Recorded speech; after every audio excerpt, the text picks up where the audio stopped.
E quando a fome bate forte? A compulsão alimentar é uma coisa muito frequente e muitas pessoas têm dificuldade em restabelecer a sensação de um bom hábito de alimentação. Você tem isso?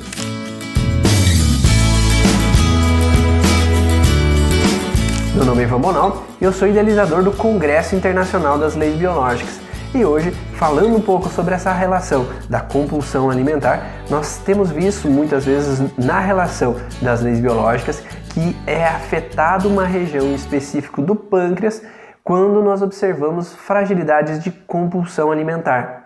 Qual é essa região? É uma região relacionada à parte ectoderma, que vem da embriologia, que é uma região do pâncreas que é responsável pelo controle do glucagon.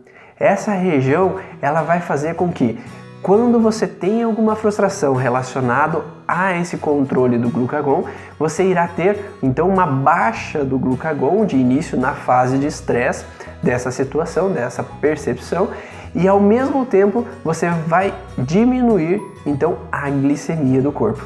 Então, quando você tem uma hipoglicemia, você tem uma sensação de compulsão, uma vontade, é como se tivesse um buraco que eu tenho que repor aquele estoque de energia.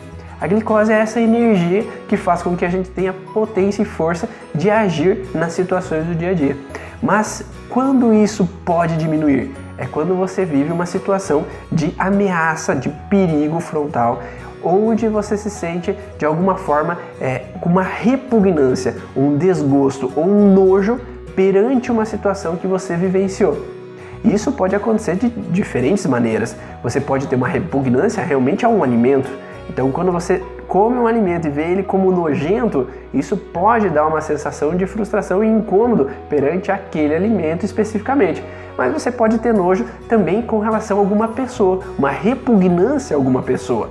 Quando alguma pessoa na tua vida, ou no trabalho, ou na família, ela age de algumas formas que tu acha sujo, errado ou nojento, e isso pode te gerar essa sensação de repulsa, de repugnância àquela pessoa, mas de uma forma com que ela agiu de uma forma que você teve um medo ou uma insegurança. Então ela pode ter te atacado de uma maneira, falado coisas falsas sobre você, e esse ataque remete a essa sensação de fragilidade nessa região do pâncreas que vai produzir o glucagon.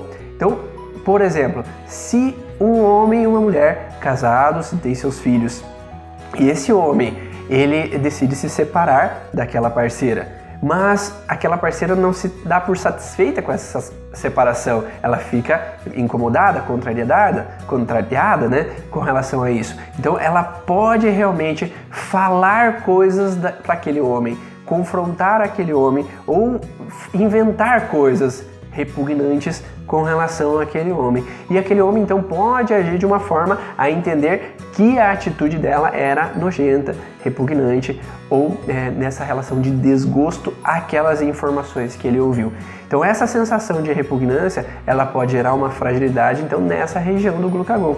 As mulheres podem viver isso também da mesma maneira, quando um homem ou uma outra mulher age de alguma maneira que ela se sente nesse contexto de repugnância ou de desgostos ou de nojo a alguma atitude realmente da outra pessoa. Mas um outro caso realmente que eu vejo como frequente é mulheres que têm às vezes a sensação de um contato sexual que é visto como repugnante. Seja ele na infância, então uma menina às vezes é tocada, um homem chega de alguma forma que ela faça e vê aquilo como uma repugnância, um nojo por aquela atitude daquele homem, ou seja, por uma mulher que às vezes está casada e o seu marido atrai com outra mulher. Então ela vê aquele homem que volta para sua casa e a procura sexualmente com um senso de repugnância, como se ela quisesse afastar o contato, repulsar aquele homem com esse contexto de repugnância, de nojo a esse contato que ela não queria mais ter. Então essa sensação geralmente vai então a fragilizar na fase ativa a região do glucagon, diminuindo então a glicemia, gerando uma hipoglicemia que pode, às vezes para algumas pessoas, gerar uma tontura, um mal-estar, uma sensação até quando muito forte, num contexto de desmaio. E quando você tem uma fragilidade nessa região, você pode então ter a sensação de vontade de comer muito naquele momento.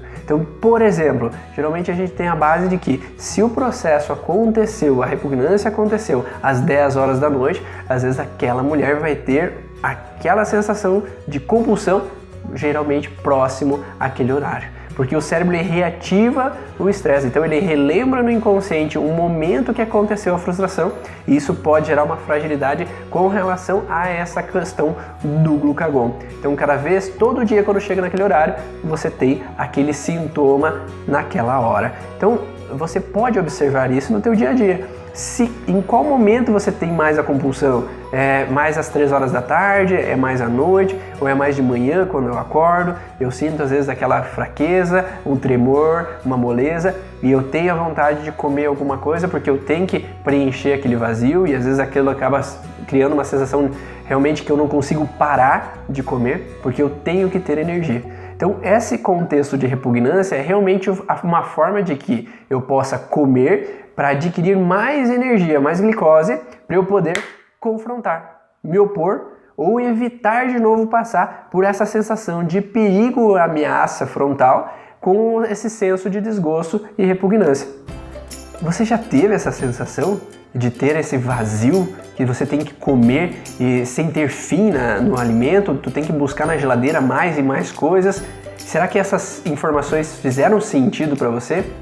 Então aproveite, compartilhe esse vídeo, curta e comente para as pessoas aí que você conhece que tem essa compulsão para que elas possam entender e talvez consigam ressignificar essa informação e a partir de então perderem esse sintoma. E eu vejo vocês no próximo vídeo.